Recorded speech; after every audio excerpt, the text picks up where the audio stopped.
So we have a pretty tight schedule ahead of us. We have an hour and 10 minutes for 5 talks. And after that, we're going to the audience next to us for a group photo. So in order not to waste any time intended for poster session, we're going to aim at 12 minutes per talk and 3 minutes for questions. And I'm going to warn speakers when there are 2 minutes left for the talk. And our first speaker is Andrei Savchenko, who's going to give a talk on facial expression recognition. Yeah. Should we... нам нужно тут включить презентацию или нет? Кто-нибудь может сказать это? Да можно с собой взять. Он, кстати, не фонит, если там сидеть просто. Да. На этом пропущено. Ну, короче... Я думаю, что нужно включить на ноутбуке. Ну, я попробуем. Потом его переключить на экран. Это попробуем. Короче, блин.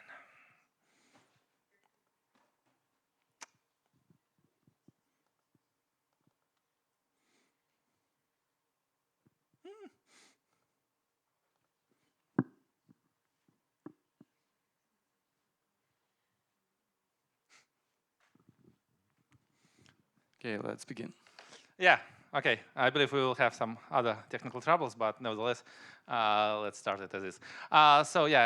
Thanks everyone for coming here. My name is Andrei Savchenko. I'm from scientific director from Sber Lab and also professor from HSC University in Nizhny Novgorod. So I'll present you I will shortly present you the oral paper from ICML conference of this year, devoted to speeding up the video-based facial expression recognition. Yeah, so actually, we deal with conventional facial expression recognition task. We have a video with several frames, and we have to make a decision, have to classify this video for several discrete expressions, facial expressions like angry, happy, or so on. So facial expressions from Dr. Paul Ekman, who is also the prototype of Dr. Cole Lightman from Lie to Me movie. Yeah, and actually we use a rather conventional approach here in this particular domain. First of all, the frame-wise, frame-level processing is applied, so we detect or maybe track faces in a video, and after that we feed the detected face in each video into some pre-trained or maybe fine-tuned neural network, any deep neural network, to extract some embeddings. And after that, pool all the embeddings for the entire video into a single descriptor of the whole video and feed it into a classifier, maybe any neural network or, I don't know, support vector machine or something like this. So this is a pretty straightforward approach for facial expression recognition because it's so the data sets are rather dirty, and it's much better to use something like this than more complicated 3D video processing. So anyway, one of the main disadvantages of such a traditional approach here is slow decision making. Yeah, so you need to perform inference for each of your frame, and actually even several inferences. So first of all, you need to detect face. And after that, you need to extract facial features and maybe some other complicated stuff like pulling them and so on and so forth. So how to deal with this issue, how to speed up everything. So there are several possibilities. And actually, one of the first simple idea maybe to use existing efficient video classifiers. They have been mostly developed for action recognition in the video. So you have a long video and have to predict you have to classify the action. Is the person running or cooking or I don't know, something like this. And there exists plenty of different methods, I believe, starting from CVPR 2016. A lot of different techniques. I don't have right now. I don't have time to overview this. All these techniques, most of them use pretty straightforward approach. So first of all, they use some lightweight neural network like MobileNet or something like this to extract features in each frame. After that, they use some complicated framework how to find the key frames based on these lightweight features. And after that, they process these keyframes with deeper neural networks, something like this. And there are plenty of different training techniques like reinforcement learning, I don't know, and something like this, so how to efficiently deal with this task. So actually, practically every top conference in computer vision has something devoted to this task. Unfortunately, these efficient action recognition techniques have a lot of troubles in facial expression recognition. Yeah, so first of all, they usually deal with long videos, something like 1 minute or 100 seconds or something like this, in which the action is more or less the same. And you know pretty well that it's much easier to speed up the process for a large number of frames than if you process only a short video. Yeah, so they report something like 10% reduction of frame. But if you move to smaller videos, then you see that there are a lot of issues and the techniques doesn't work well. Other issue here is that we still need to perform some kind of facial detection, and it's a really hard task here. And so facial detection, facial tracking, or something like this. So it's still, you need some kind of neural network or something like that. And that's why it's really difficult even to process each frame by lightweight neural network, yeah, to initially extract some features. And also, as I said, there are a lot of, so the data sets for facial emotions, facial expressions are pretty small and dirty, because you understand, I believe you understand it pretty well, and that the labeling of the data sets of emotions is rather ambiguous. Yeah, so different labelers decide that this is, I don't know, sad emotion, or maybe this is natural emotion, or something like this. So it's difficult, very difficult labeling scenarios, and so that's why you still. So as a result, it's typical that the state-of-the-art results achieved not by the very deep neural networks like transformers, but by something more efficient with less parameters. So something like using the regularization for such small and dirty data sets. And so that's why if the state-of-the-art results are achieved, for example, by, I don't know, efficient net, then it's really difficult to find the lightweight model to extract preliminary features for making decision what are keyframes and what are not keyframes. Yeah. So actually, this prevents the usage of most of techniques. Existing techniques, and that's why we propose the novel approach based on so-called adaptive frame rate. Actually, it's pretty close to what we listened in the previous section, the paper from Samsung AI Center, when they used some early exits in neural network to make a decision. But here we use something similar. So we say that, okay, there are different kind of videos. For something like simple videos, it's really easy to, you may use only a small number of frames from the whole video to make reliable decisions. And maybe there are some complicated and complex videos, so we need to use more number of frames here. So let's use some kind of adaptive frame rate. So first of all, let's start from small frame rate. I don't know, maybe use only 2 frames at the beginning and at the end of the video. Make a decision and check if the decision is reliable or not. So if it's reliable, maybe it's enough and we can terminate the procedure. Otherwise, we can increase the frame rate and repeat the procedure until we process all frames, or maybe until we get the reliable decision. And how to check this reliable decision? We can, for example, if we have a classifier of these pooled features of videos, we can just compare the output of this classifier, the confidence of this classifier, with some predefined thresholds, so something like this. So for sure, the devil here is, as usual, is in the details. So how to choose these thresholds, how to choose them reliably, and how to deal with all this pipeline. So first of all, we noticed that it's possible to fix the false acceptance rate to be a small number, like 1% or 5% or something like this, for each frame rate. I mean, for each frame rate we use to process our video. And after that, if we fix this frame rate, we can easily find the threshold for a classifier. We don't need much data at all, so we use only interclass confidences, so we can we can work with it even if we have 1 or 2 examples per class for in our datasets. So it works really well.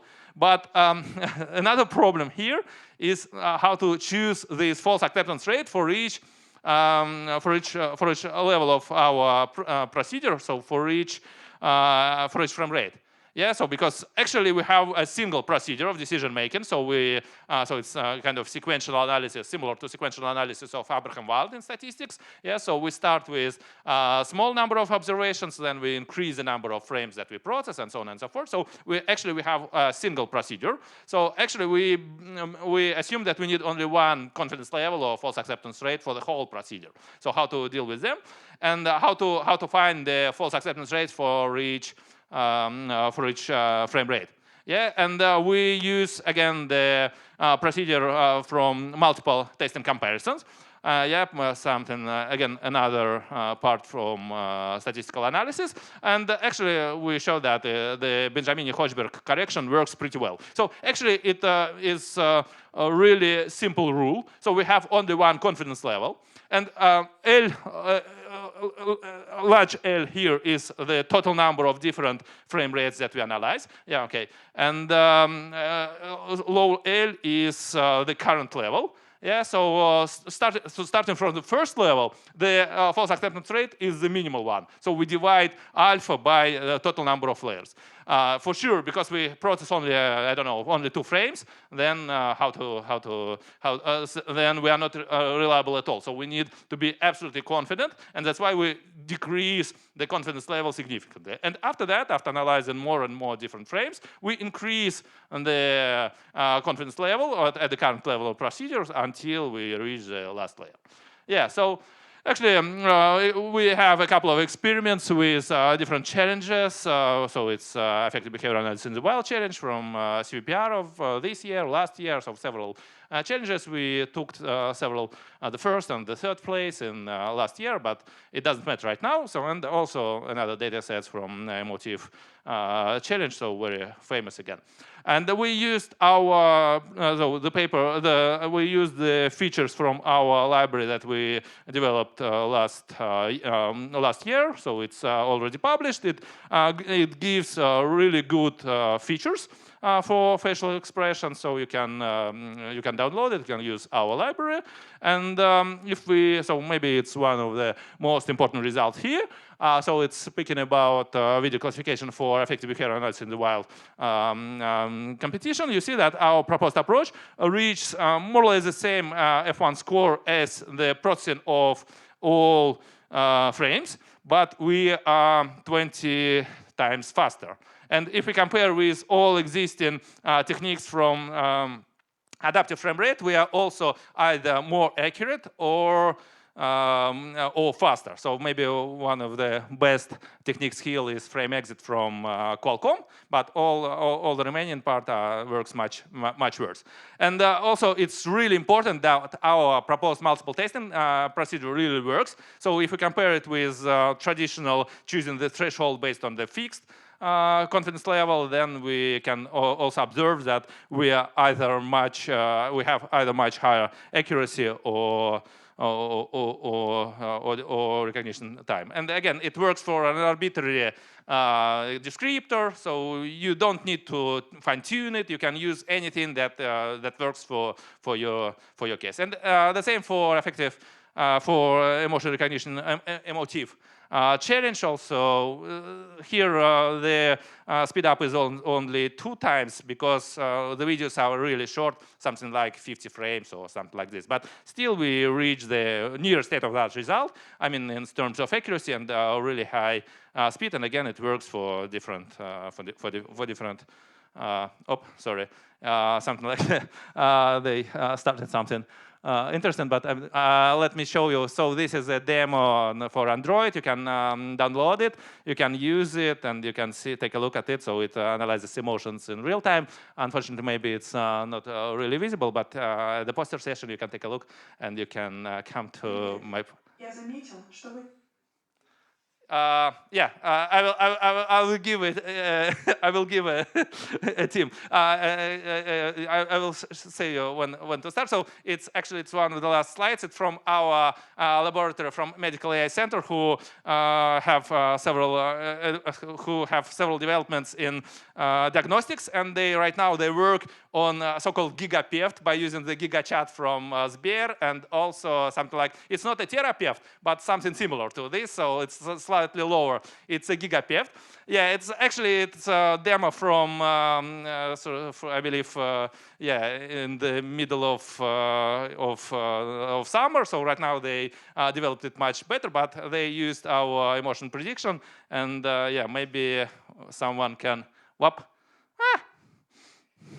I don't know how to show this video actually. Yeah, but you heard something, and maybe if we can if we can take a look at it, it will be nice. But if it doesn't work well, because on PowerPoint unfortunately it doesn't work. Yeah, so here is the conclusion. Actually, I will show you the video later on the poster session or something like this, because it's really fun. It works. Yeah. Oh. Привет. Я заметил, что вы испытываете нейтральные чувства. Можете рассказать мне, что это значит для вас? Sorry, in Russian. Привет. Я заметил, что ты испытываешь грусть. Что случилось? Могу ли я как-то помочь?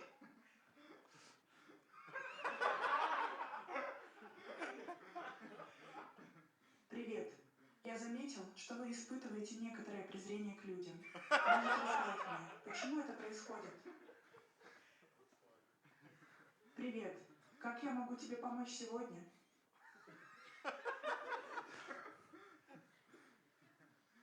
So I believe it's the end of my talk. So it's actually everything here except the inputs from our team is artificially generated. So artificially generated, understanding of emotions from my side, generation the questions using GigaChat, synthesizing the speech, and so on and so forth. So everything is generated by our own tools. Yeah. So thank you for for listening. And I'll be glad to answer any question you have, Tom. And for sure, I will be really glad if you come to our poster. Okay, we have just a few minutes for questions, and we can ask questions offline during the poster session. Ruslan? Two questions. The first one, why do we need a video sequence? For example, can I take just one photo and use it, for example, clip model to test several text prompts with different emotions and to see what it predicts? So actually there is the video, and so there is a facial expression recognition in video and on static photos. So it's two different tasks slightly. So you can for sure you can solve both of these tasks, but in video it's maybe in some cases it's much easier, because sometimes so in video it's so the emotions is visible better, but it's also really complicated, because when you usually have a photo from dataset, then it extracts the emotion. But in the video, you have transitions from one emotion to another, and it's really difficult to catch the key frames. So that's why so video have potentially much number of information, but still you need to think about how to use this information. And speaking about the second part of this question about clip, actually, unfortunately, clip doesn't work well here. So maybe we need to tune it or something like this. But if we compare, so we use the efficient net model trained on AffectNet, and we test it on other data sets, for example, on AffectNet validation set. So it's state-of-the-art results, something like 60 or 66%, depending on the number of emotions. And if you use clip with some prompts, then you achieve something like 30 or 40%. So still, clip should be tuned, or I don't know, they should use some other data set. But still, yeah, it's possible maybe to combine this, because other kind of information is used here. So thanks. Okay.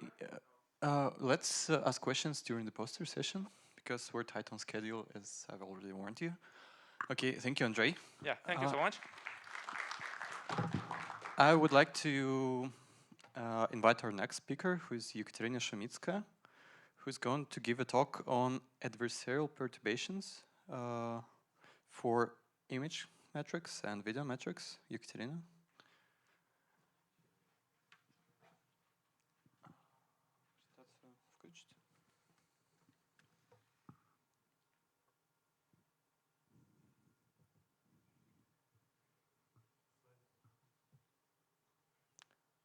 У вас показывается уже. Микрофон тут. 12 минут, я продолжу за 2 минуты. Hello everyone, my name is Ekaterina Shumitskaya. I am from Graphics and Media Lab at Lomonosov Moscow State University, and today I will talk about vulnerability analysis of image and video quality metrics. Objective video quality metrics are widely used for video processing algorithm evaluation and comparison. They replace subjective study because subjective study is very expensive and time-consuming. Переключайте слайд. Да. Их не видно.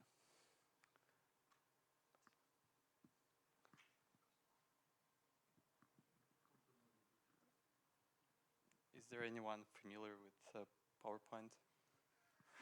No one. I usually use Keynote. Amazing. Okay, let's start over.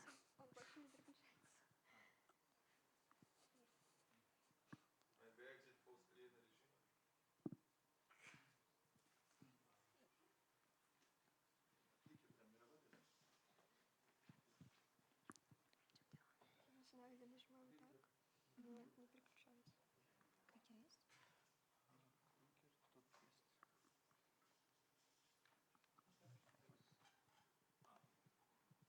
О, все, переключается. Hello. And video quality metrics are divided into two types, full reference and no-reference. Full reference metrics requires reference, and no-reference metrics does not require reference. No-reference video quality metrics have a broader number of applications compared to full reference metrics. And today, no-reference metrics become learning-based. Such metrics allow to achieve higher accuracy in terms of correlations with subjective scores compared to traditional methods. But despite remarkable success, learning-based quality metrics are susceptible to adversarial attacks, and adversarial attack on video quality metric is some preprocessing of original image or video frame that increase the quality score of some metric, but does not improve actual visual quality. And such vulnerabilities can be exploited for unfair advantage of increasing in metric quality scores, for example, for achieving higher ratings in leaderboards. This is example of unfair increasing of MAF scores used in LibOM encoder, and video compressed with TUNE-MAF option has higher MAF score, but video does not look better, but only sharper. And today, no-reference video quality metrics needs to be tested for vulnerabilities. And the one way to do this is to perform adversarial attack and then check the results. But existing adversarial attack methods mostly are not applicable to the task of attacking video quality metrics because of high computational complexity. And the goal of our research is to develop a fast adversarial attack method for further effective vulnerability analysis of video quality metrics. As a solution, we propose a method called FACPA, consisting of two steps, training step and inference step. Training step, we train adversarial unit generator to generate adversarial perturbations on low resolution images, and a training step we require full access to the attacked metric. And at inference step, trained adversarial unit can be run effectively on high resolution video without access to the attacked metric and to video which contains many frames. To verify effectiveness of proposed methods, we conducted experiments. We trained 3 adversarial units for 3 no-reference video quality metrics, including linearity with phi and MDT with phi. For training dataset, we use COCO dataset. For testing dataset, we use NIPS dataset. We compared proposed method with 4 previous adversarial attacks methods. 3 of them were iterative. We ran them with a different number of iterations, and one of them was universal adversarial perturbation attack, and this method is not iterative. We measured gain after attacks and time spent on calculations. As a result, we get that FACPA reaches the same gain as iterative attacks, but much faster.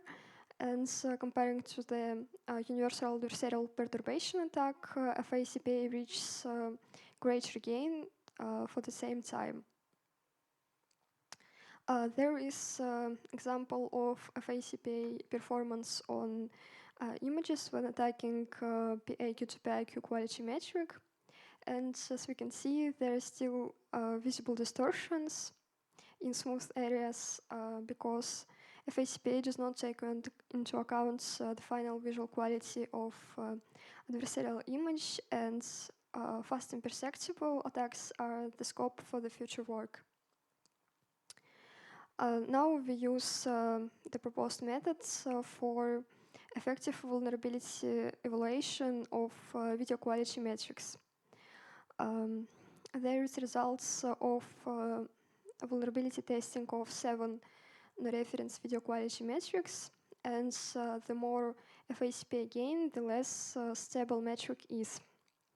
From these results, we can see that PAQ to PIQ is not a good metric because it's vulnerable to FACPA attack both on low and high resolution. Concept is a bit better because it's still vulnerable at low resolution but stable at high resolution. And the best metric from this point of view is SPAQ metric because it's stable on both resolution. And there are some reasons for stability of SPAQ because it's still learning based like all other metrics in this rating, but it uses approaches for confusing attack before calculating final quality score. It extracts random crops from image or video frame, and after that calculates final quality score based on this batch. And such approach allows to confuse attack. But most of testing metrics are vulnerable to adversarial attacks, and today learning-based video quality metrics need to be tested for vulnerabilities before usage, and FACPA allows doing this effectively. That's all there was to say. Results of this work were published in the paper on SLR Tiny Papers track. And we made also our codes available on GitHub. Thanks for attention. Ekaterina, thank you. Are there any questions for the speaker? I guess we have a few minutes for the questions. So if there are no questions, I have one. So do I get right that you were able to train your attack on just purely image datasets, right? Yes, we train first UNet on dataset consisting of 1,000 images with low resolution, and then apply it to high resolution images, and attack works at high resolution. And both, so you were able to train both for images and videos? It's trained on images, but metrics, video metrics usually run per frame, and because it's work per frame. So are there any video metrics that do not run per frame, but maybe somehow count pairwise frames, or? Yes, the metrics, for example, MTCFA, FSFA, they video quality, but not image quality. But there's option to calculate MTCFA only using one frame. And during training, we do not take into account the temporal features of this metric, but only spatial features. And it's still work when applied to videos, when calculating scores with temporal features. Okay, thank you. Thanks. Any more questions?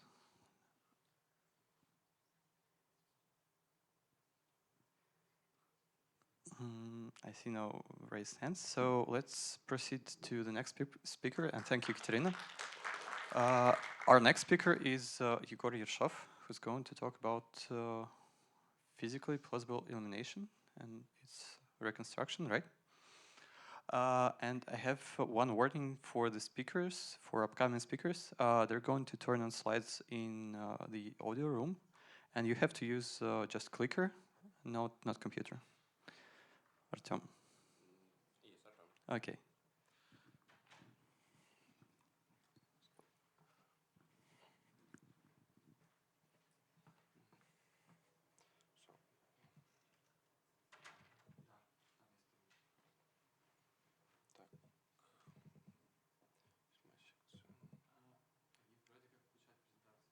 Oh, okay.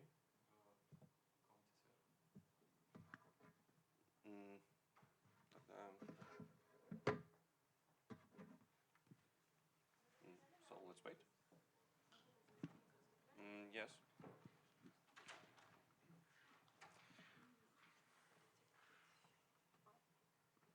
Но это нету.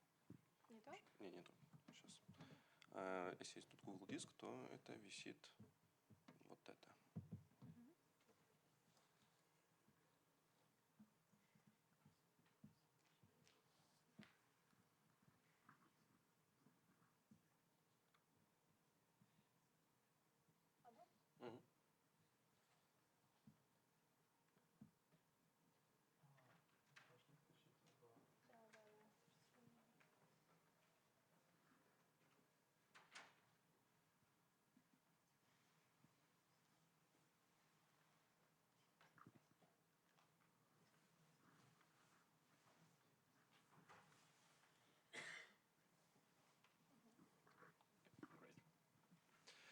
Мгм. Okay. Hello, everyone. My name is Artyom Panshin, and me and my team are from Institute of Information Transmission Problems, and I'm going to tell about work of my colleagues about physically plausible illumination distribution estimation. So let's hop into the problem. And okay, there is some input lag.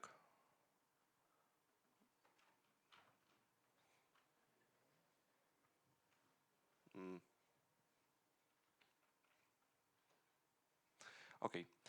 As we can see, even on one of the newest phones, such as Huawei Mate 50 Pro, we can see that there is a significant difference in white balance and color constancy problem in comparison to, for example, iPhone 12. So we can see that, for example, in the night scenes, there is a significant difference. Okay. And these problems is usually not because some algorithm doesn't work well on estimation some illuminations, but on the assumptions that all algorithms are made from. Because nowadays algorithms are built on the assumption that in the scene there is only one dominant illuminant source, and in the real world there is at least 2, 3, or some more illuminant sources. So it leads us to some errors in choosing which illuminant to estimate. And if we can fix this problem, it will be possible to give a user an opportunity to choose which color estimation will suit for the scene better. So let's go to the next slide. There are 3 types of assumptions during this work. The first one and the most popular is that there is only one source, light source in the scene, and it's easy to collect data set because you only have to make some white patch in the scene and to photo some scenes, and you can grab some information from these patches. But when you are building some algorithms built on this assumption, there is always some bad aspects. For example, night scenes are not so good estimating by these algorithms, because usually in the night scenes we have some multiple sources, so it brings us to the errors.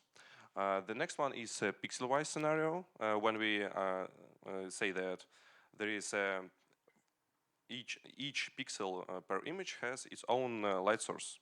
But it brings us to the problem that we don't have any technologies to collect some dataset for training such systems. But when we will be able to deal with it, it will be perfect.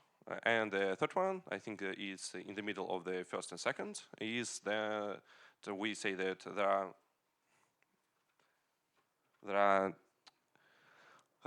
2 or 3 dominant illuminances in the scene, and we have to calculate all of them.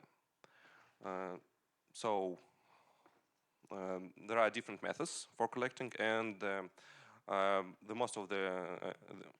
most common way to deal with this problem for the previous 10 years is narrow-based methods, except for some statistical approaches. So we'll talk only about narrow-based technologies. For the first assumption, when we're talking about only one light source, we can say some FC4 model by Microsoft, or for example, fast Fourier color constancy by Google Research. When we're talking about pixel-wise illumination estimation, there is hard and complex vision transformer-based neural networks. Who's looking the slides? It brings us to the problem that mobile phones will never suit these algorithms in their devices. And the last one is multiple illuminance estimation, is the work of our lab, Colored Cerberus, that was predicting 2 illuminance sources per each patch, and it won the challenge of International Illumination Challenge in 2019. As we can say, there are no solution based on some illumination distribution, because if we can calculate not only 1, 2, or 1, 2, 3 illuminant sources in the scene, we can instead find some illumination distribution from the scene, and this distribution will contain all existing light sources in the photo. Fundamental problem is that there are more white points produce visually appearing images, so we can we can make the advantage by choosing the most preferred one from the several types of illumination estimation. And actually, there is, because we will need to give the opportunity to choose which one is better, because now there is no criteria for a granted choice for best and the most fancy looking of white balance. The next one is dataset compilation. Is the way we collected some data for histograms. It was building some. We have some datasets, for example, like Surrey and Cool++, where there is some gray ball or reflecting ball, which reflects some light sources from different different sides of scene. So we can make an assumption that all light sources are reflecting from this gray or reflecting ball. And also, the last but not the least is that our pipeline that we were building doesn't perform well on image itself because some aspects of the image doesn't produce any information for the pipeline, and the distribution building doesn't perform well. So instead of putting image as input for our CNN, we are building a histogram of the image itself, and only then we put it in the our net. Also, there is a challenge for measuring our quality, because previously when we are talking about only one light source, we can measure just angular error between two vectors. And now when we are having distribution, we should talk about different ways of measuring the metrics. So it brings us to the point when we need to measure Wasserstein distance. And the problem of this metric is that it's extremely time consuming. It's O and fourth, so it's hard to compilate on the device. So next approach was that we built a solution when for two-dimension histograms the computational complexity of our new Wasserstein-based metric is O of n squared and log n. So let's talk about results. As we can say, here we compared different statistical methods for the histogram calculation. And Gray-Walt Max RGB and Gray Edge showed the results much worse than our narrow-based network with histogram as input. And in the on the bottom of the slide, you can see the building histograms and the preferred light source estimations and correction. So that's all I wanted to say. If you have any questions, I'd like to answer them. Okay, thank you for presentation, Tom. I'll pass the mic to. Thank you for your presentation. And my question is, what about generalization of some data not in dataset? When we're talking about when we have a picture not from dataset? No, we applying already trained network to some sort of data. Also, we measured the quality of this method that was trained on the some Cool++ dataset and measured it on the another set called NEEDS, as far as I'm concerned, and the metrics were a bit worse, but still they are in the rank of 10%, as far as I'm concerned. I can show at my poster the slide from another information where we compared two of them. Okay, thanks. And one question from me. So I'm new to this area direction of research, and I wonder, do synthetic datasets play any role in models and solutions proposed in this area? Well, because I guess for synthetic data, you can easily estimate ground truth and generate more lightning conditions? Yes, actually, there are some synthetic dataset. For example, when you can, there are a linear formation model for the picture, and you can use some hyperspectral images when there are multiple channels per image, and you can put there any illuminance and count them. But I was making some experiments with it, and I cannot say that synthetic data gets anything better. Okay, thank you. Thank you for the talk. Let's thank the speaker. And our next speaker is Aybek Alanev, who's going to give a talk on few shot and one shot adaptation of style GANs.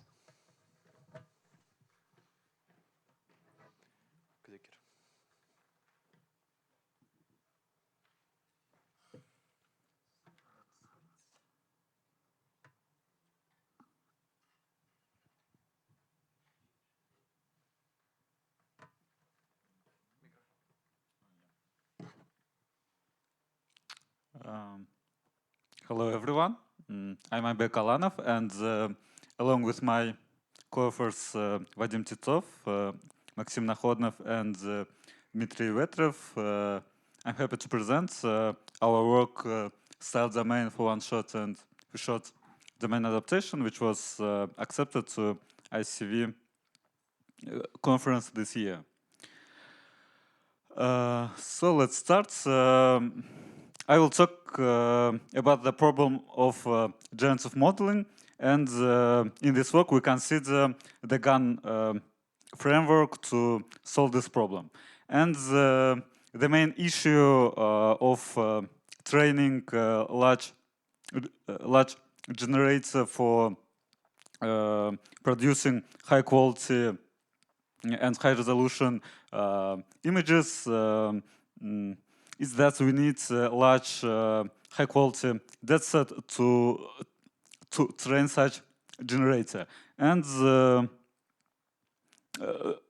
today we will talk the problem of how to train such generators in the case when we have very few samples in our domains. For example, if we want to train a generator which should produce photorealistic images, we can collect a large dataset for such a domain. However, if we want to generate some specific images, for example, in the style of some artists, we cannot collect thousands or even hundreds of images, and we will have a problem of training a good generator for such domains. And the standard approach to deal with this problem is the domain adaptation, when we take the generator which was trained on the base domain with many samples, and we somehow fine-tune this generator to new domains when we have few samples, and we transfer the knowledge which was trained in this with this base domain, and we use it for training for new domains. And yeah, and also I should notice that existing methods allow to adapt the generator even in the case when we have only one image from new domain. For example, in this case, this image represent the style of images that we want to generate, or even the case when we don't have any images and we have only the textual description of this new domain, and we want to generate new samples using only this textual, only this text. Yeah, and for this problem we will use the the most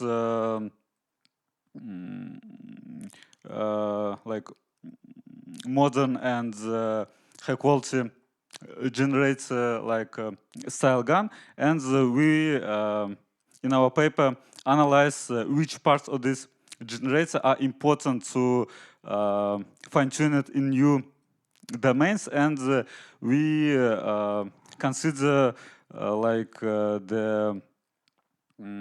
in these slides we break into several logical parts. So in this generator we have at first noise, like it's a latent vector from which we want to generate a new sample.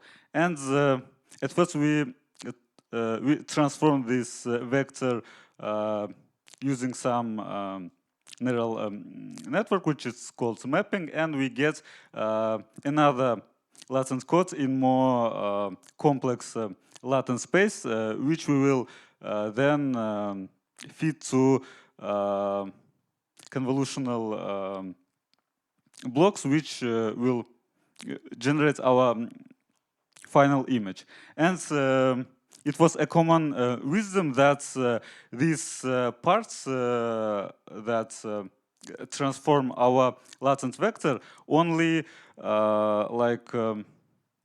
control in-domain manipulations. For example, if we change our latent vector, we can only change some in-domain attributes of the image, and if we want to adapt our generator to new domain, we should fine-tune all these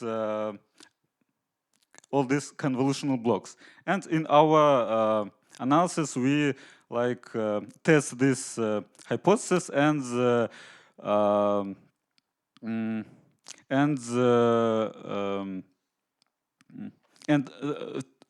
try to fine-tune different parts separately in order to testify which parts are important in this problem. So and we also test it depending on the distance to new domains. For example, we consider similar domains to photorealistic images, and we also consider dissimilar domains like dogs, cats, and cars, which is very dissimilar to normal faces, and we testify how we should choose these important parts to fine-tune our generator. And for similar domains, we get the following results. In these columns, we consider different parts of our generator. So the full column is the case when we fine-tune all generator, and affine mapping and style space is the part which control the latent vector. And the sync-off is the parameterization which fine-tune the convolutional blocks. And we see that we can change our domain only fine-tuning the parts that control latent vector. And it shows that we don't need to fine-tune all our generator, and especially the convolutional parts, which is the takes the most part of our parameters to change our domain. And we also show it conceptually that it is enough to fine-tune only small parts of our generator which control the latent vector to fine-tune our network to similar domains. And we get the same results as we fine-tuning all the generator, which is like by several orders more parameters than our proposed parameterization. And also we compare it with state-of-the-art methods, and we show that it is also comparable to them while we train much more or less parameters. Yeah, and it's also the quantitative results that show the same performance.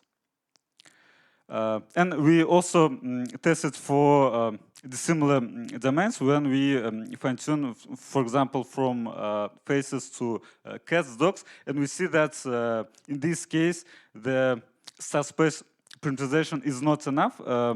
However, we can add only one convolutional block from the Sintkov parameterization, and it is affine plus and affine light plus parameterization. That is,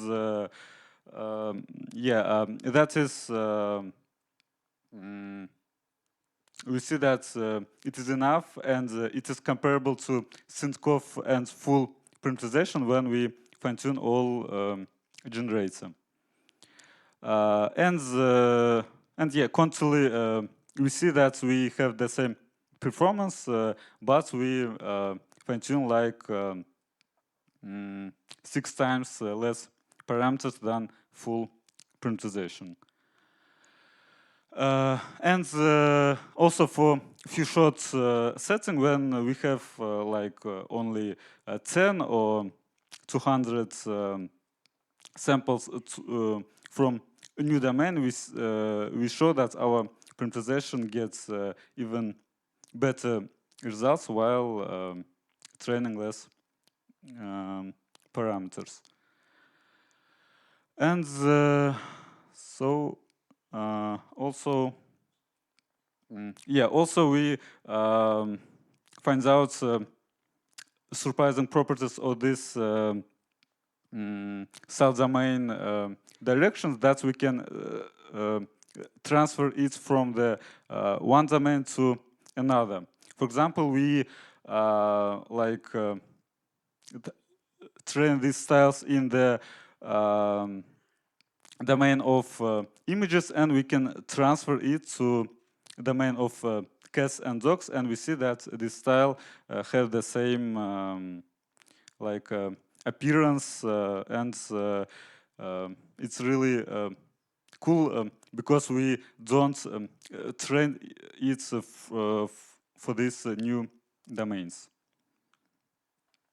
And also we can such mix different styles, and we will get the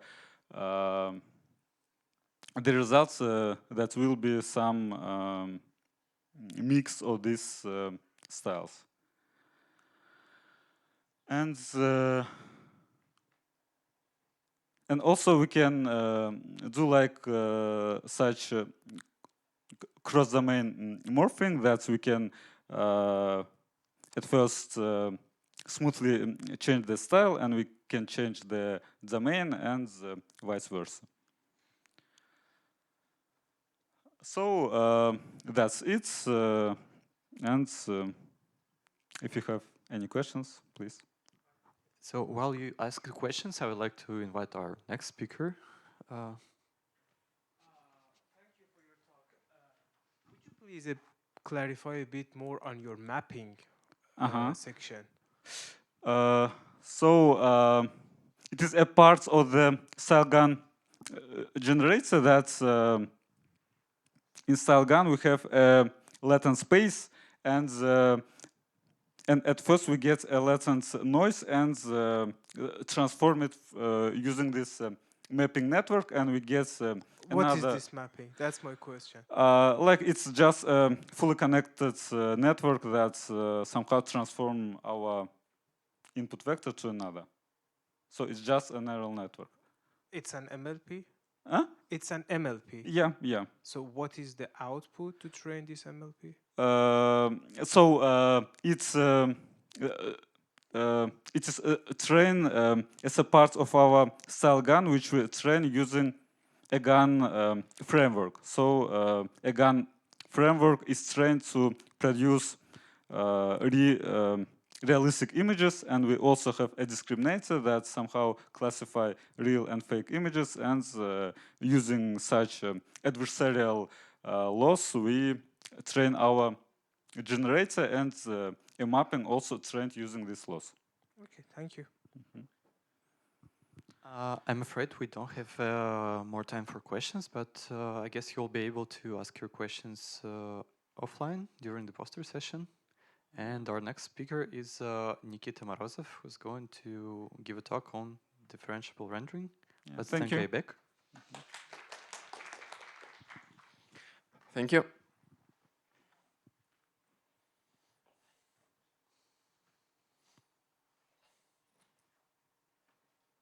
So I just wait for presentation. Okay. Yeah.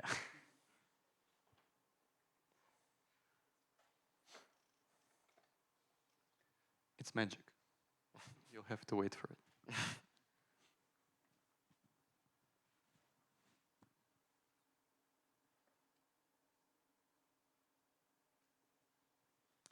Okay, I'll try to be rather quick. Hello everyone, my name is Nikita Morozov. Today I will present our work, differentiable rendering with reparameterized volume sampling, done by me, Denis Rakitin, Oleg Dishulin, Dmitry Vetrov, and Kirill Struminsky. I will start with a brief colorful introduction to the problem we're talking about. So, the problem of our interest is called novel view synthesis. We have the following setup. Imagine you have some 3D object or like some 3D scene, and you are given a 2D views of it from different camera positions and different viewpoints. From this data, you want to somehow reconstruct the 3D model itself and train a model that will be able to produce the views of this 3D scene from different viewpoints.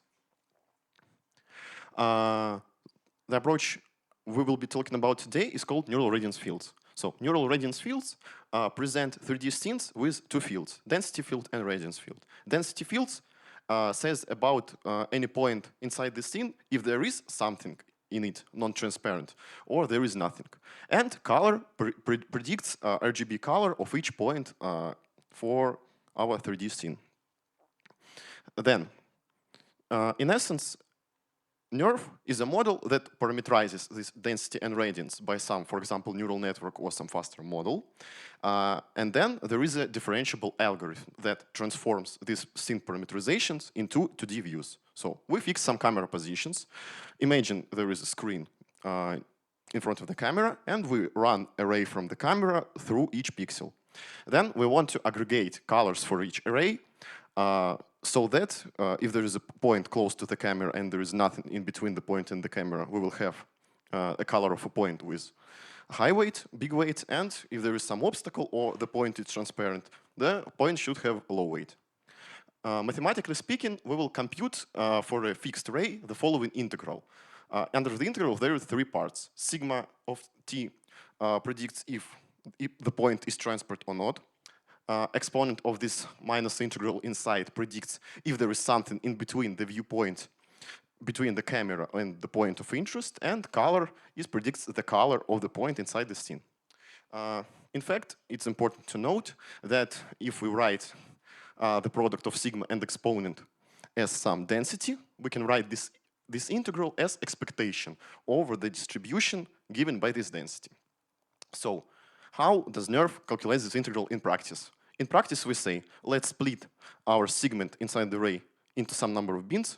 For each bin, say that we will approximate sigma and density and radiance with piecewise constant functions.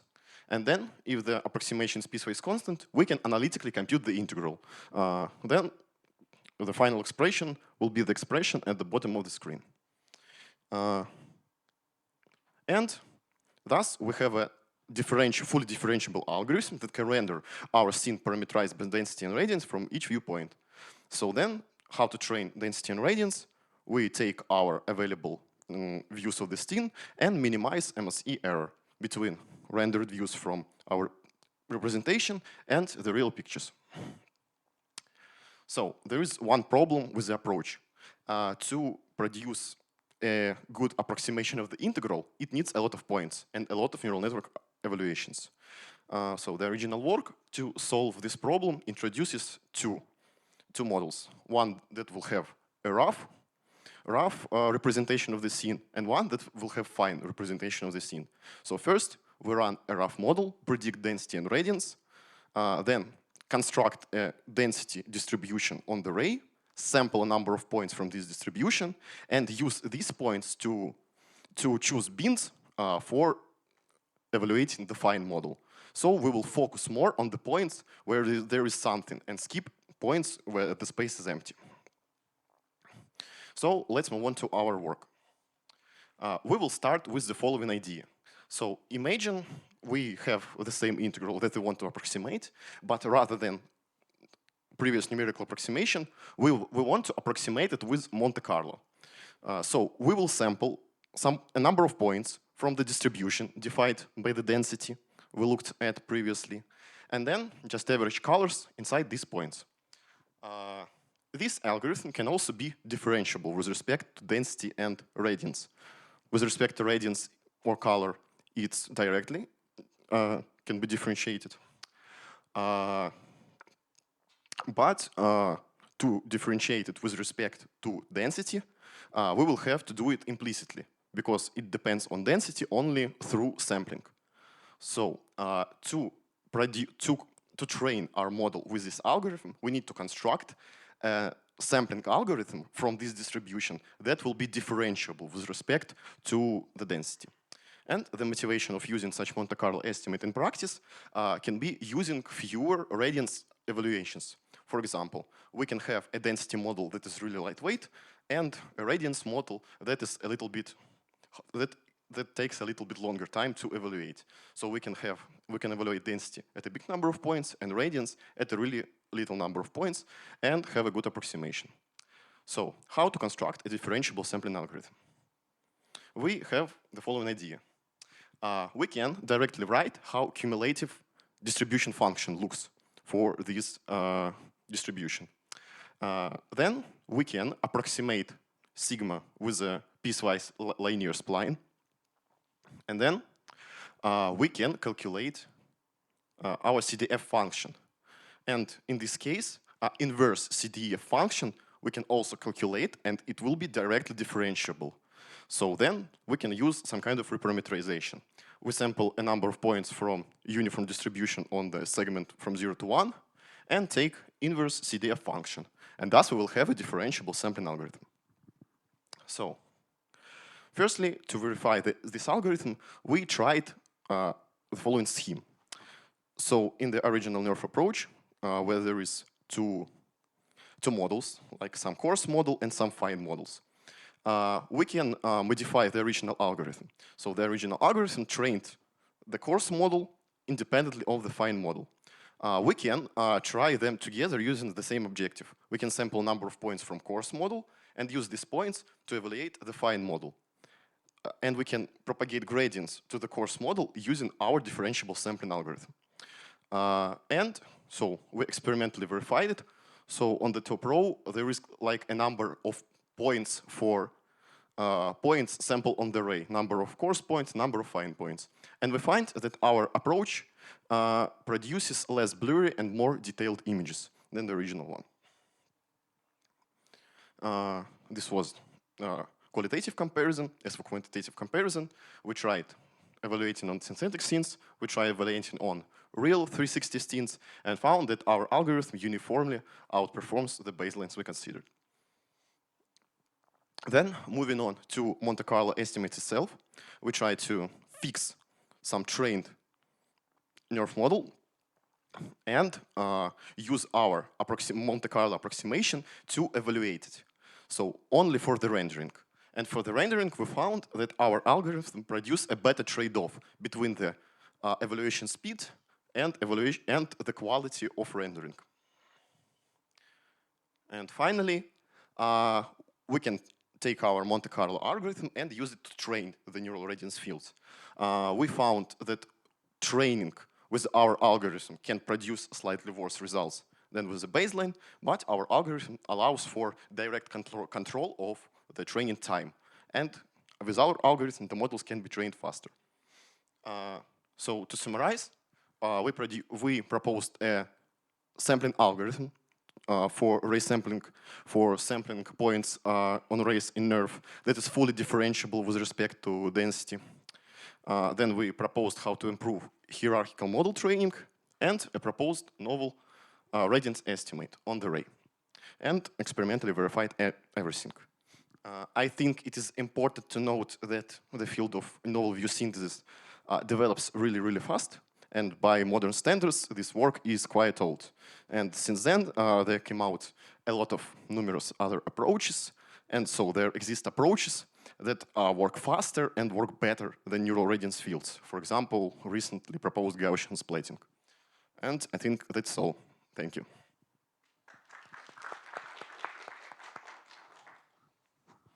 So, any questions for Nikita?